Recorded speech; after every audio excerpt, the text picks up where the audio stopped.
NEET 2025 का paper NTA ने जैसा बनाया है, आपने 20-25 साल जैसा पीवाईक्यू सवाल आता था, सिर्फ उसको ब्रेक नहीं किया है। आपने एक बेसिक प्रिंसिपल को वायलेट किया। बेसिक प्रिंसिपल ये है कि as a physics, chemistry, bio, PCM student, mathematics उसके सिलेबस में नहीं है। जब उसके मैथमेटिक्स सिलेबस में नहीं है तो इतना मैथमेटिकल लेंदी सेकंड ऑर्डर डिफरेंशियल, लेंदी इंटीग्रेशन, डिफरेंशिएशन, कैलकुलेशन वाले सवाल आप पूछ ही नहीं सकते। चलो आपने 2-3 सवाल पूछ लिए जिसको बच्चा छोड़ देना चाहिए था, लेकिन बच्चा वहां पे पैनिक हो गया, उसमें टाइम लूज कर दिया। बाकी के जो क्वेश्चंस हैं वो इतना लेंदी कैलकुलेशन वाइज टफ है, लैंग्वेज वाइज टफ है, घुमा के सवाल, मल्टी कंसेप्ट सवाल पूछे हैं, अजीब से सिचुएशन हाइपोथेटिकल क्रिएट किए हैं।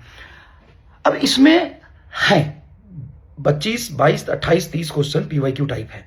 जैसा पूरे साल पढ़ते हो, यकीन में जैसा मैंने पढ़ा है, आप कर सकते थे सवाल, लेकिन वो सवाल करने में 3-4 मिनट लग रहे थे।